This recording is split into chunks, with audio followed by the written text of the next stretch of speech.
안녕하세요. 커피앤톡입니다. 오늘도 와주셔서 감사드리고요. 바로 사연 읽어보겠습니다.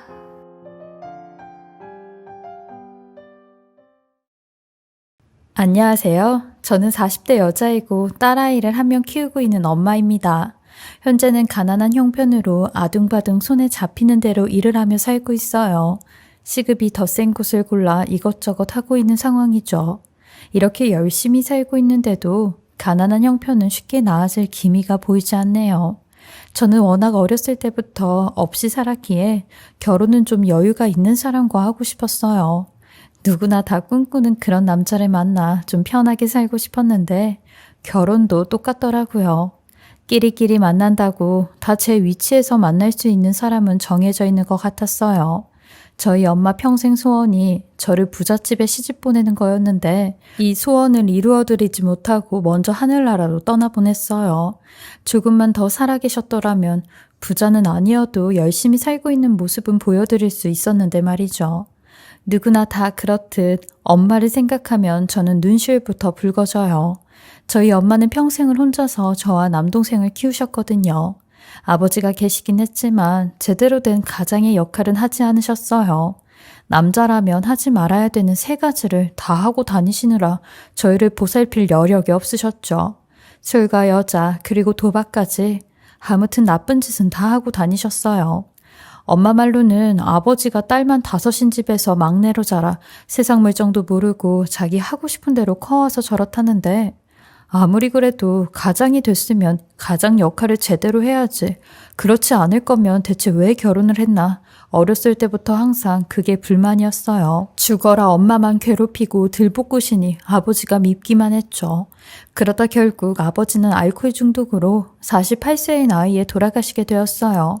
빨리 돌아가신 아버지를 보고 저희 가족들은 차라리 잘 됐다 싶었어요. 만약 아버지가 어디 한 군데 아파서 병치레라도 하시면 평생을 엄마만 괴롭힐 거 아니겠어요? 근데 병치레 없이 한 번에 가시니 엄마의 고생이 덜어지는 듯 했죠. 그렇게 저는 우울한 가정에서 자랐고 상업고등학교를 졸업해 곧바로 유통단지에 취업을 하였어요. 고3이 되니 학교에선 대학을 진학하지 않는 저 같은 애들에겐 취업을 알아봐 주었거든요. 그나마 제가 성적이나 자격증 취득을 많이 해놓은 상태라 선생님의 추천으로 좋은 곳에 취업이 될 수 있었어요. 그렇게 어렵게 취업이 되었는데 갓 20살이 된 저로서는 회사 생활이 너무 힘들기만 했어요. 어버버한 말투로 손윗 사람들에 대한 주눅도 많이 들었고 몇몇 분은 저를 직원이 아닌 동네 다방에서 일하는 여자로 여기기까지 해서 많이 힘들었죠. 회사 일을 시키는 것보단 커피를 타게 하거나 본인들 옷을 정리하라고 하거나 점심엔 밥상까지 차리는 것까지 전부 다 저를 시키셨거든요. 그리고 회식이라도 있는 날이면 잔에 술이 비워질 때마다 저보고 정신 똑바로 못 차리냐며 술잔 채우는 일을 시켰어요. 비록 돈도 없고 가진 것도 없지만 자존심은 있던 터라 그 지옥 같은 곳에서 1년도 안 돼 엄마 몰래 그만두게 되었어요. 엄마가 알면 난리가 날 게 뻔했거든요. 저희 엄마는 맨날 몸으로 하는 청소일이나 가정부 일을 주로 하셨기에 사무직 일을 굉장히 높게 여기셨어요. 그래서 제가 취직이 되었을 때도 어딜 가나 제 자랑을 하셨거든요. 그러니 그걸 알고는 엄마에게 차마 직장을 그만두었다는 얘기를 할 수는 없겠더라고요. 그렇게 전 직장을 그만두고 이것저것 닥치는 대로 일을 다 했어요. 엄마처럼 청소일도 하고 식당 서빙도 하며 밤에는 부업까지 했는데 라디오 부품에 들어가는 전선을 접합시키는 그런 부업을 했어요. 그리고 일거리를 갖다 주고 가지고 가는 배달부 남자와 눈이 맞았는데 그게 저희 남편이 되었죠. 남편은 저보다 2살이 많은 오빠였는데 남편도 그닥 평범하진 않은 사람이었어요. 저희 집과 정말 비슷한 사정을 가졌는데 그래서인지 말도 잘 통하고 서로 공감도 잘 되어 오랫동안 사랑을 키워나갔죠. 남편도 어머니와 단 둘이 살고 있다고 했는데 아버지는 살아계신다고 했어요. 근데 어렸을 때부터 난폭한 아버지의 횡포를 피해 어머니와 자주 도망을 다녔다고 하더라고요.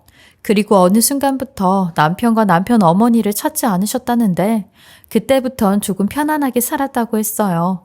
그리고 남편이 나이가 들면서 머리가 좀 크다 보니 이젠 아버지 정도는 맞서서 상대할 수 있다며 본인 어머니를 지켜줄 수 있다고 했죠.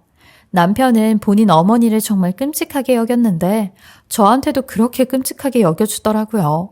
제가 직장에 잘린 걸 엄마한테 들켜서 내복바람으로 쫓겨났을 때도 남편은 저를 데리러 와주었고 제게 본인이 입고 있던 잠바까지 내어주었어요. 심지어 본인 집까지 데리고 가서 잠까지 재워줬는데 그때 처음 남편의 어머니인 지금의 시어머니를 만나게 된 날이었어요. 시어머니는 절 보자마자 반갑다며 추운데 얼른 들어오라고 제 손을 잡아주시는데 그 손이 얼마나 따뜻하고 감사한지 몰랐어요. 저를 이상하거나 나쁜 사람으로 보지 않으시고 원래 알던 사람처럼 똑같이 대해주시는데 어른이 그렇게 먼저 손을 내밀고 밝게 웃어주시니 저도 금방 마음이 열리고 더 가깝게 대할 수 있었던 것 같았죠. 심지어는 제가 민폐를 끼치는 상황인데도 그날 꿀잠을 잘 정도였으니까요. 시어머니는 뭐랄까 나이에 비해 굉장히 소녀 같은 감성을 지니신 분이셨어요. 이런 분이 어떻게 그런 남편을 만나 그 모진 세월을 겪으셨을까 같은 여자로서 안쓰럽기도 했는데 시어머니를 겪어보니 알겠더라고요. 심성 자체가 굉장히 착하시고 여리셔서 그런 순수하고 소녀 같은 감성을 유지하고 계시는 것 같았어요. 게다가 시어머니께서 미용을 하시는 분이라 더 섬세하고 센시티브하신 것 같았죠. 제게 간혹 파마도 해주시고 새로운 기계가 들어오면 제일 처음으로 머리도 해주셨는데 이런 시어머니와의 관계 유지를 잘하며 남편과도 자그마치 5년이란 시간 동안 연애를 했어요. 워낙 저랑 남편은 서로 죽고 못 사는 사이고 서로 많이 사랑하는 사이라 주변 사람들도 저희에게 니넨 5년 동안 싸운 적은 있냐? 라는 질문을 참 많이 하셨죠. 근데 정말로 저희는 싸운 적이 별로 없었어요.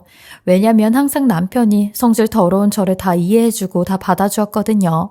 그래서 저 또한 이런 남편과의 결혼을 결심할 수 있었던 거고요. 비록 부자로는 못 살아도 행복하게는 살 수 있을 거란 확신이 들어 남편과 결혼을 하기로 했습니다. 그리고 엄마에게도 허락을 받으러 갔는데 엄마는 별로 남편을 달가워하진 않았지만 워낙 오랫동안 연애를 했고 서로 죽고 못 사는 모습을 두 눈으로 직접 보니 허락을 해주셨어요. 저는 좀 희한했던 게 친정엄마보단 시어머니가 더 편했고 시어머니와 더 잘 지냈어요. 그래서 결혼해서도 시어머니와 더 가깝게 살았는데 저희 친정엄마가 돌아가시면서 제가 더 시어머니를 의지했던 것 같아요. 시어머니는 엄마 장례 때도 3일 내내 저와 같이 있어주셨고 제 옆에서 절 많이 위로해 주셨죠. 저도 이런 시어머니의 사랑을 알기에 주말이면 시어머니 미용실에 가서 하루 종일 놀다 오기도 하고 일도 도와드리다 오곤 했어요. 이렇게 소소하게 사는 것도 나쁘지 않다 생각하던 때 저희 가족에게 엄청난 시련이 하나 닥쳤어요. 누군가 저희의 이런 행복을 질투라도 하듯 남편이 공사 현장에서 사고가 나버린 겁니다. 3층 높이에서 발을 헛디디다가 그대로 추락하게 되었는데 척추가 완전히 으스러지면서 머리 밑으로는 감각이 다 없어지게 된 거죠. 병원에서도 평생 이렇게 침대 생활을 해야 한다고 했는데 이땐 정말 눈앞이 깜깜하더라고요. 저와 시어머니는 어마어마한 병원비로 돈이 부족해 남편이 일했던 공사 현장을 찾아가 산재라도 좀 받아보려고 갔는데 담당 직원은 저희를 만날 생각도 안 했고 현장 직원들도 여자 둘이서 뭘 할 수 있겠냐고 혀만 끌끌 차댔어요. 아예 CR도 먹히지 않았죠. 저나 남편이 이런 합금 일을 하지 않았더라면 이렇게까지 무시를 당할까라는 생각에 제가 한없이 작아 보이더라고요. 이 모습을 지켜보는 시어머니도 그저 제게 미안하다는 말뿐이셨어요. 시어머니가 미안해 하실 게 전혀 없는데 말이에요. 사실 좀 막막하긴 했어요. 아직 남편은 40대이고 딸린 식구들이 있는데 그 짐을 다 제가 져야만 했으니까요. 남편 또한 본인이 아무것도 할 수 없다는 생각에 몇 번이나 스스로 목숨을 끊고 싶다고 했어요. 저는 이런 남편을 위해서라도 더 긍정적으로 더 밝게 사는 모습을 보여주고 싶었어요. 눈만 깜빡거리는 남편 앞에선 일부러 더 큰 소리로 웃고 이야기를 했어요. 그리곤 혼자 있을 때나 눈물을 훔쳤죠. 저희 시어머니는 제가 이렇게 사는 걸 아시곤 본인이 살고 계시던 15평짜리 빌라를 팔아 저희에게 돈을 주셨어요. 저는 이런 시어머니에게 같이 살자고도 제안을 했지만 시어머니는 니네 집도 방 2개에 한 개는 네 남편이 쓰는 환자용 침대로 방이 꽉 찼잖냐. 그리고 나머지 방은 너랑 아린이가 쓰는데 내가 어떻게 거기서 사냐. 서로 불편하지. 나는 그냥 월 20만 원짜리 고시원에 들어가서 살면 되니까 내 걱정 말고 이거 보태서 살아라. 이 돈 얼마 안 돼. 라며 돈을 주시는데 그때 그 돈을 받으며 시어머니랑 끌어안고 하염없이 울었어요. 그렇게 저는 알바를 2개씩 하며 주말에도 일을 다녔어요. 사는 게 바쁘고 팍팍하다 보니 시어머니와도 좀 멀어졌는데 어느 날 시어머니께서 할 말이 있다고 미용실로 올 수 있냐고 연락이 왔어요. 그래서 저도 일을 끝내고 시어머니 미용실로 갔죠. 근데 미용실에 가니 웬 선글라스까지 끼고 덩치가 산만한 남자 한 명이 노란 대봉투를 들고 시어머니와 화기애애하게 이야기를 하고 있더라고요. 그리곤 제게 시어머니가 그 남자분을 소개시켜주는데 아리네미야, 인사드려라. 여기는 강 사장님이라고 우리 가게 단골 손님인데 이분이 그 음반 제작자 맞죠, 강 사장님? 이라고 하시더니 곧이어 그 남자분이 예, 사장님. 음반 제작 맞아요. 제가 음반 제작하는 제작자 겸 프로듀서입니다. 다른 게 아니라 우리 황 사장님이 시어머니가 노래 솜씨가 보통이 아니시더라고요. 제가 머리를 하고 있는데 황 사장님이 부르시는 나훈아의 영영을 듣곤 깜짝 놀라서 앨범을 하나 내시는 게 어떠냐고 여쭈어봤더니 시어머님도 좋다고 하시더라고요. 이 가수가 처음에만 힘들지 나중에 곡 하나만 대박이 나면 무명이었던 사람들도 다들 돈방석에 앉는 거예요.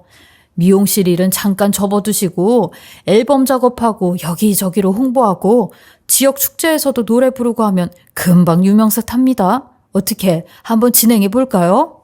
라고 하는데 제게 명함이며 본인이 제작한 트로트 가수들까지 다 보여주는데 사기는 아닌 것 같았어요.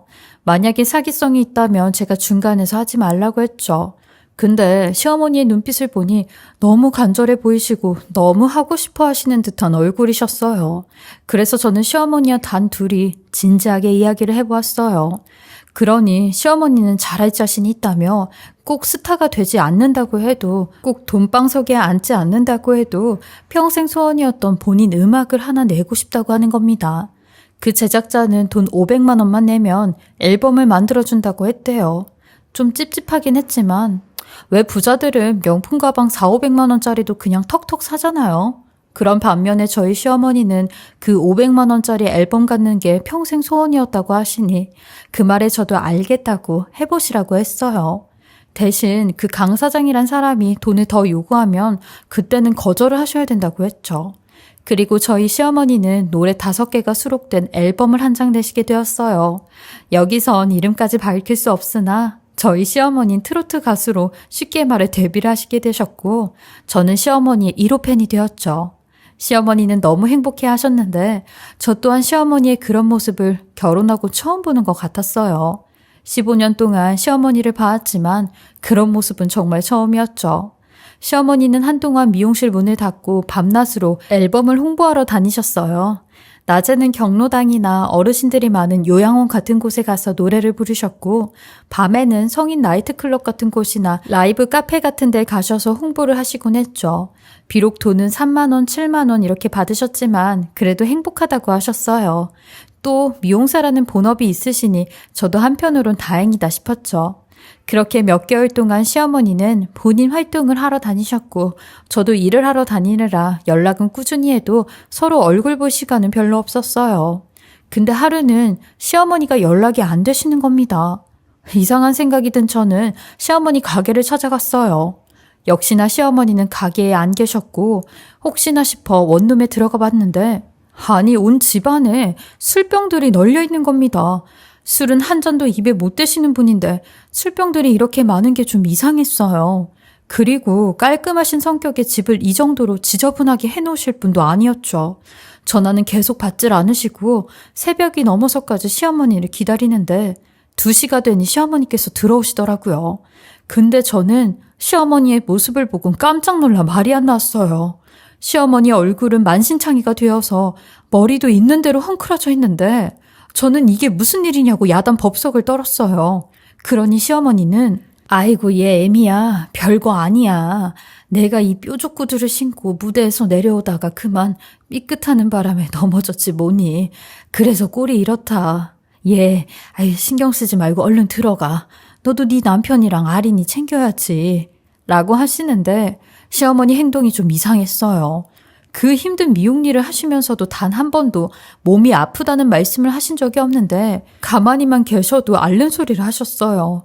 애구구 팔이야, 아이고 다리야 라는 말을 본인도 모르게 내뱉고 계셨죠. 저는 일단 집엔 간다고 나왔지만 집에 와서도 이상한 찜찜한 기분은 가시질 않았고 안 되겠다 싶어 시어머니가 매일같이 출근하는 녹음실에 가보기로 했어요. 연습 때문에 스케줄이 없을 땐 그 녹음실에 가서 거의 사시다시피 하셨거든요. 전 일부러 시어머니를 응원 온 것처럼 가장해 김밥이며 유부초밥이며 과일까지 싸서 예전에 시어머니께서 알려주신 녹음실로 향했어요. 일부러 시어머니께는 연락도 드리지 않고 무턱대고 찾아간 거죠. 그리곤 지하실에 자리 잡은 어두컴컴한 녹음실에 도착을 했는데 이런 곳일 줄은 상상도 못했어요. 왜냐면 시어머니께서 사진으로 보내주시는 녹음실 안은 사진으로 보기엔 깨끗해 보였거든요. 그리곤 한 걸음 한 걸음씩 내려가는데 세상에 지하실 계단부터 술병들이 가득 차 있는 겁니다.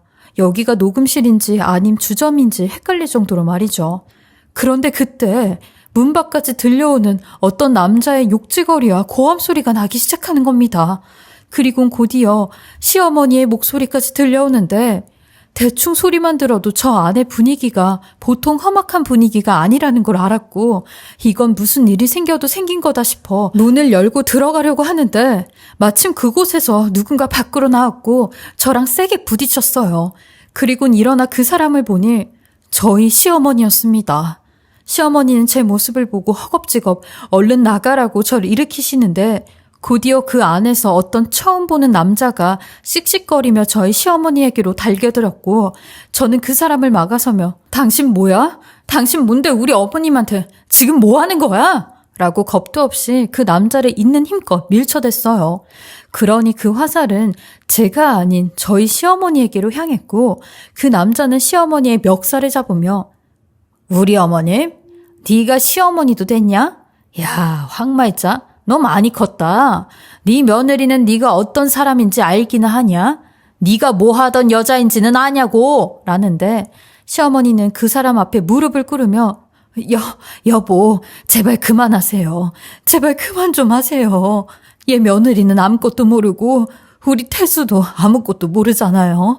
그러니까 내가 더 잘할 테니까 제발 아무 소리도 하지 마세요. 네? 라며 사정없이 비우기 시작하는데 시어머니의 멱살을 잡고 있던 그 남자는 몇 번씩이나 시어머니를 향해 손을 들었다 놨다를 반복했고 다 얘기를 할 거라며 사악한 웃음을 보이는데 그 사람은 바로 시어머니를 한평생 괴롭혀온 남편의 아버지, 제 시아버지였습니다. 저는 그 순간부터 완전히 정신이 나가 있었고 대체 이 둘이 어떻게 만났는지 왜 여기에 있는지 그리고 시아버지라는 저 남자는 뭘 말하려고 하는 건지 그야말로 멘붕인 상태였어요. 시어머니는 그 상황에서도 저를 떠밀며 얼른 나가라고 하시는데 저도 시어머니의 말에 무작정 밖으로 나왔고 그 안에서 시어머니를 구하지 못한 채 앞만 보고 도망을 쳤어요. 그 순간 너무 무섭더라고요. 그리곤 곧이어 시어머니가 뒤따라 나오시는데 슬리퍼만 신고 도망을 친 시어머니의 모습을 보니 말이 안 나왔어요. 그리고 자세히 보니 시어머니의 온 몸은 얼룩덜룩한 상처로 가득 차 있었어요. 이렇게 평생을 당하고 사시다가 도망을 치셨는데 또 이런 굴레에 들어가신 것 같았죠. 저는 그런 시어머니에게 윗옷을 걸쳐드리며 대체 무슨 일이 있으셨던 거냐고 물어봤어요. 그러니 시어머니는 몸을 벌벌 떠시며 내가 앨범을 내고 이곳저곳으로 홍보를 하러 노래를 부르러 다녔잖니? 근데 밤무대에서 노래를 하고 있었는데 거기서 네 시아버지를 만나게 된 거야.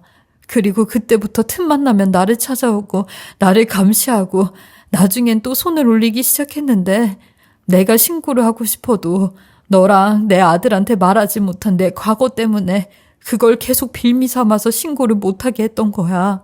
라며 눈물을 흘리시는데 대체 무슨 과거 때문에 이렇게 발목을 잡히셔서 사시는 거냐고 했어요. 그러니 시어머니는 땅이 꺼져라 한숨을 푹 쉬시더니 이제는 너랑 태수한테 얘기를 해야지 내가 살 것만 같다 라며 이렇게 이야기를 하시는데 사실 시어머니는 옛날에 시아버님께서 운영하셨던 주점의 아가씨였대요.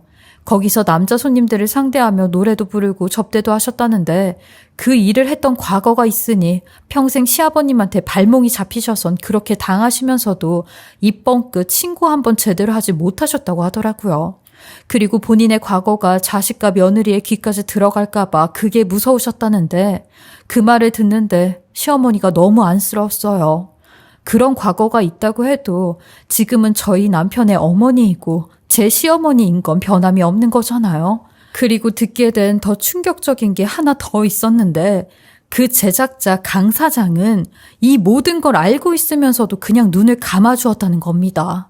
왜냐면 시아버님과 관련되어 있는 사람들이 다 이쪽 바닥에서 주점을 하니까 행여나 자기네 가수들이 일을 끊기게 될까봐, 자기가 밥줄이 끊길까봐 저희 시어머니가 이렇게 당하는 걸 알면서도 모르는 척 했대요. 저는 너무나 화가 났어요. 아무리 돈이 좋다 해도 사람이 이렇게까지 인간 이하의 대우를 받고 있는데 그걸 모르는 척하는 사람이 어디 있냐고요. 남편이 저렇게 병상에만 누워있지 않아도 우리가 여자만 아니었어도 이런 대우를 받았을까 싶은 생각에 저는 시어머니를 데리고 병원부터 갔어요. 그리고 끊을 수 있는 진단서는 죄다 끊었죠. 시어머니는 타박상부터 미세한 골절에 심지어 이빨까지 흔들리는 그런 상황이었어요. 이건 누가 봐도 엄연한 범죄였고 처벌을 받아야 되는 그런 상황이었습니다. 그리고 이 모든 증거들을 잡기 위해선 시어머니의 희생이 또 한 번 따라야 할 것 같았어요. 왜냐면 녹음을 해야 됐었거든요. 정확한 증거를 잡으려면 그것밖에 없다고 하는데 시어머니는 그 말에 그 인간 벌 받게 할 수만 있다면 내 한 몸 죽는다 해도 나는 희생할 수 있어 라고 하시는데 제 손을 잡으시며 미안하다, 널 볼 면목이 없다 라는 말을 하시더라고요. 저도 이런 시어머니를 위해 제가 할 수 있는 건 다 한다고 했어요. 그렇게 시어머니는 다음 날 다시 시아버님과 그 강 사장이 있는 녹음실로 직접 들어가셨고 제가 사들인 소형 녹음기를 가방에 지니고 가셨죠.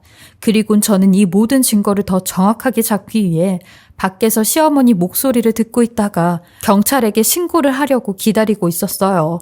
그 자리에서 시아버님을 연행해 가는 게 제일 확실한 증거였거든요. 그리고는 어김없이 시아버님의 큰 소리와 시어머니의 힘없는 목소리가 들려왔고 저는 곧바로 경찰을 불러 경찰과 함께 그 녹음실을 들이닥쳤어요. 그러니 그 안은 더 가관이더라고요. 시아버님과 강 사장 그리고 어떤 남자까지 대낮부터 술판을 벌이며 시어머니가 그렇게 당하고 있는데도 가만히 보고만 있는데 시아버님은 그 자리에서 바로 현행범으로 연행이 되어갔고 저는 이 모든 증거를 토대로 시아버님을 가정폭력으로 시어머님과의 이혼 소송을 진행키로 하였어요. 그동안 시어머니는 시아버님과 이혼도 하지 못하고 평생을 도망 다니셨으니 제일 먼저 해야 될 게 이혼이라 생각을 했거든요.